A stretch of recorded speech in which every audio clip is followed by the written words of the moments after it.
aujourd'hui notre plan de ce jour. Pain quotidien. Pain quotidien, votre émission interactive de lecture et de partage, de livret de méditation quotidienne, tout droit du ciel, présenté par le pasteur Serge, fils du prophète Samuel Lonsi. Dès 8h, 3 minutes d'échange édifiant par message au numéro suivant 673 98 33 33 ou 695 23 25 20. Pain quotidien, votre nouvelle émission.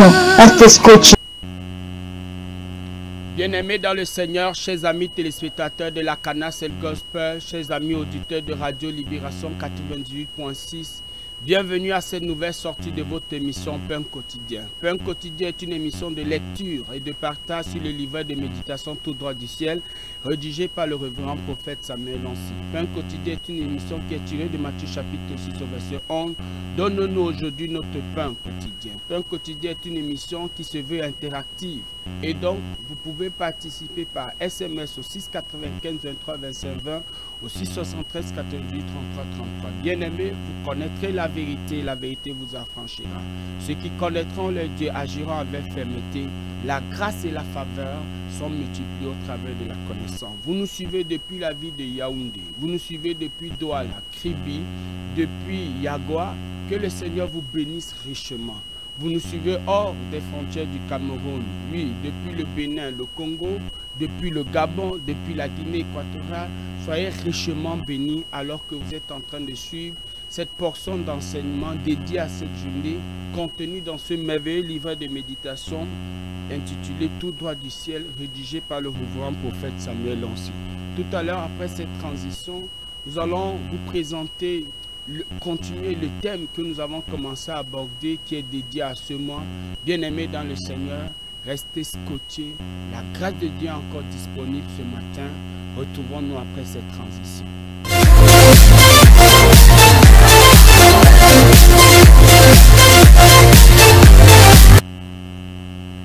Bien-aimés dans le Seigneur, nous sommes en train d'étudier ce mois le livret de méditation intitulé « Délivrance des malédictions générationnelles ». Par la grâce de Dieu, le prophète Samuel a abordé un ensemble de sous-thèmes assez intéressants et donc avec votre permission, il essaye un peu d'expliquer ce que c'est qu'une malédiction en prenant des exemples comme la malédiction de la tribu de Lévi. Il essaie de parler des malédictions de cette femme. Il essaie d'aborder un ensemble de thèmes, la malédiction d'Adam et Ève, la malédiction de la femme qui a épousé les 7 maris. Il va un peu plus loin et il parle aussi du but de la malédiction, le but de la femme avant la malédiction. Il parle le poids des paroles prononcées. Il explique beaucoup de choses. Il explique comment sortir des malédictions générationnelles. Et aujourd'hui, par la grâce de Dieu, nous voulons aborder le sous-thème « Combat ces principautés ». Combat ces principautés, c'est le sous-thème que nous voulons aborder de ce livret de méditation pour lequel nous vous recommandons grandement de vous procurer une copie parce qu'effectivement, bien aimé, il est bon d'avoir l'ensemble du contenu de ce livret qui est très riche, je vous le promets. Permettez que nous puissions procéder à cette lecture. Il dit « Combat contre ces principautés ». Éphésiens chapitre 6, verset 12, la Bible dit « Car nous n'avons pas à lutter contre la chair et le sang, mais contre les dominations, contre les autorités, contre les princes de ce monde des ténèbres, contre les esprits méchants dans les lieux célestes. » Voici le message. Il dit, le prophète Samuel, la première chose que chaque chrétien doit combattre s'appelle les principautés. Les malédictions générationnelles sont des principautés. En tant que chrétien, il ne faut pas juste les combattre, il faut les vaincre, il faut dominer sur elles. Chaque chrétien a des ennemis invisibles.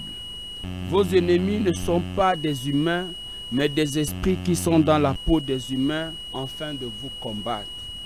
La marche chrétienne ne donne pas une victoire immédiate, mais elle donne la capacité de combattre et faire et avoir une victoire finale. Waouh! Il dit, beaucoup de personnes ne comprennent pas pourquoi ils ont autant de problèmes depuis qu'ils sont devenus chrétiens. Tout enfant de Dieu a pour ennemi les mauvais esprits, car tout enfant de Dieu est supposé empêcher les mauvais esprits d'opérer. Donc, forcément, les policiers, tout comme tout policier va empêcher les bandits d'opérer, donc forcément, les policiers auront pour ennemi les bandits. Lorsque vous devenez enfant de Dieu, votre nouvelle naissance authentique annule les malédictions générationnelles. Il est donc normal que le diable attaque votre nouvelle naissance afin qu'elle ne soit pas authentique et que vous ne puissiez pas être délivré des malédictions générationnelles. Le problème est que plusieurs enfants de Dieu finissent comme des victimes. Le premier ennemi qui combat un enfant de Dieu s'appelle les principautés. Les principautés ne sont pas des démons du sous-quartier. Les principautés sont une autorité. Les principautés ont une notoriété. Dans le monde invisible, ils sont des princes. Ce sont des esprits très forts. La Bible dit que nous ne luttons pas contre la chair et le sang.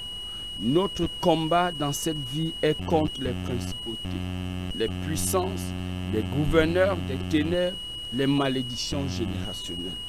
Mon fils, ma fille, en tant qu'enfant de Dieu, mesures-tu le nombre de combats? Ces esprits sont méchants et leur premier devoir est de te renverser.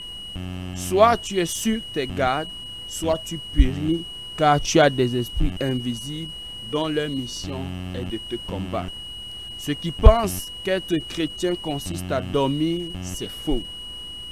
Être chrétien, c'est être en guerre. Certains diront que si être chrétien, c'est avoir des ennemis, mieux je ne le deviens pas. C'est une grosse erreur. Ceux qui ne sont pas chrétiens sont dans le poulailler de Satan. Il ne faut pas oublier que tout homme qui n'est pas chrétien est sous la malédiction adamique. Bien-aimé, ainsi effectué la lecture de cette portion d'enseignement, il est tellement riche et pour de vrai, nous ne pouvons pas faire ressortir entièrement toutes les informations qui sont contenues dans cette portion d'enseignement dédiée à cette journée.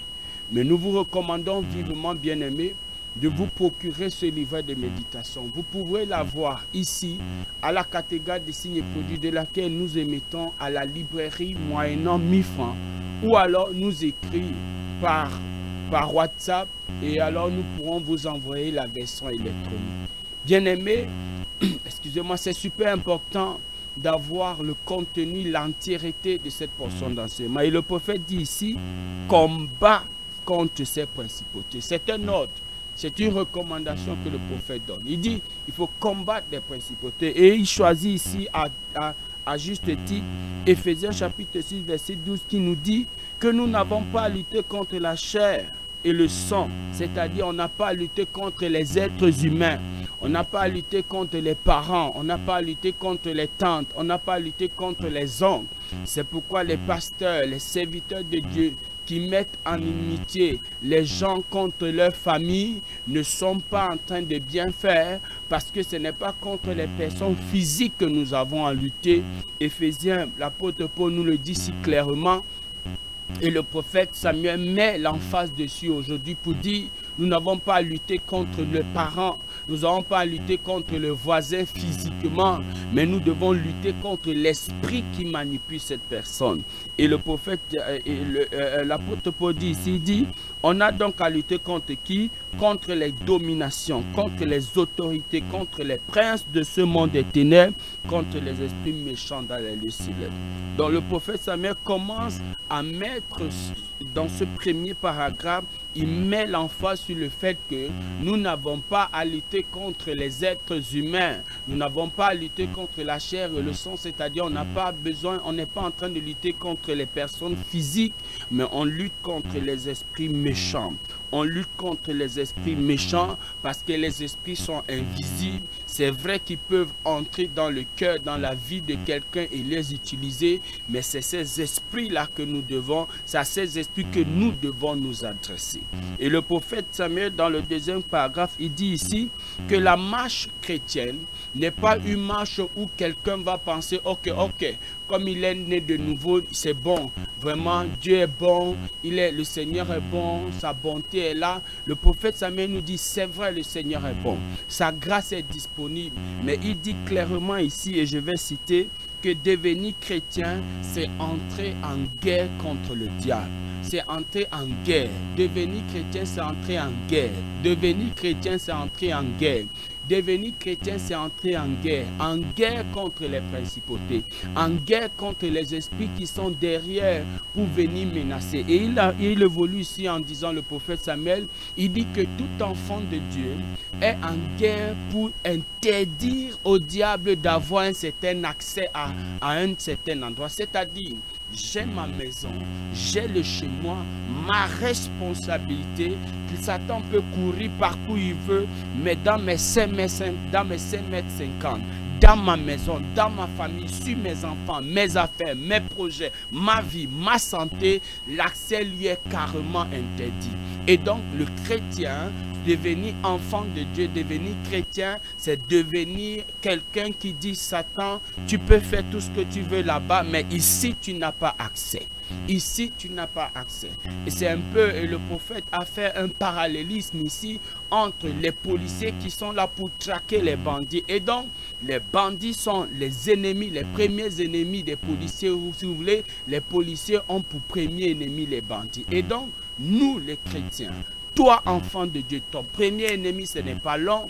Ton premier ennemi, ce n'est pas la tante, même si on dit qu'il est sorcier, mais c'est l'esprit qui anime cette personne. Et le prophète dit, toi, chrétien, tu es un homme de guerre. La vie chrétienne, c'est la guerre. La vie chrétienne, c'est la guerre. Et c'est pourquoi il aime citer ce verset du Seigneur Jésus lorsqu'il parlait à ses disciples en disant, depuis le temps de Jean-Baptiste, c'est-à-dire depuis où le Nouveau Testament, l'avènement du Saint-Esprit a été annoncé, l'avènement du Messie a pris effet, le royaume des cieux est forcé.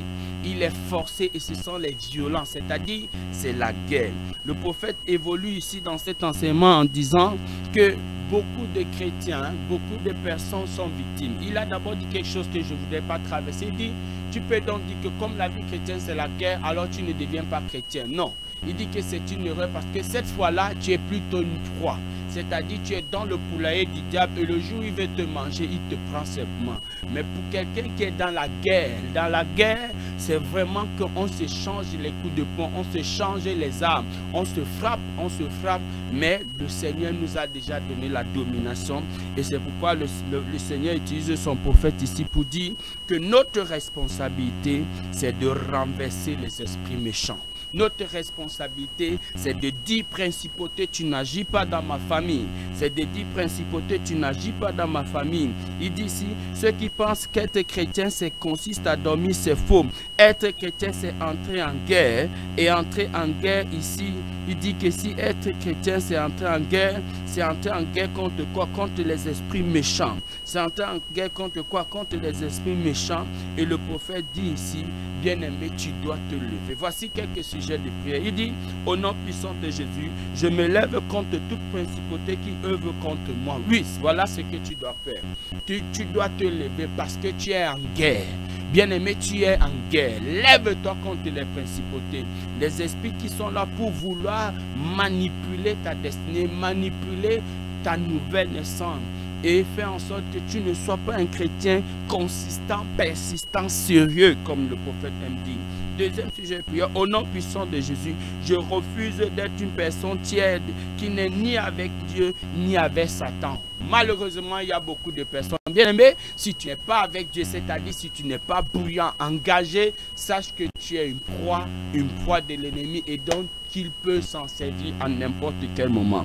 Troisième sujet de prière, au nom puissant de Jésus, à partir d'aujourd'hui, je m'engage à détrôner ces principautés de ma vie. Engage-toi, reçois cette grâce.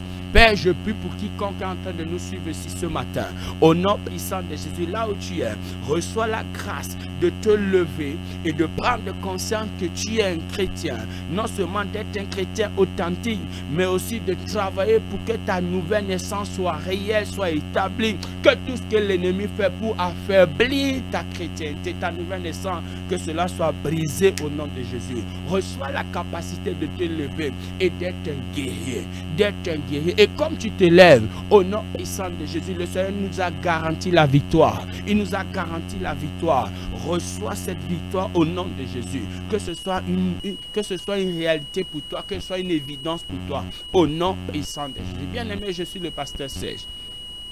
À la présentation de cette émission, je vous donne rendez-vous à la prochaine sortie. Restez scotchés sur cette chaîne. Que Dieu vous bénisse. Shalom, shalom. Rendez-vous au sommet.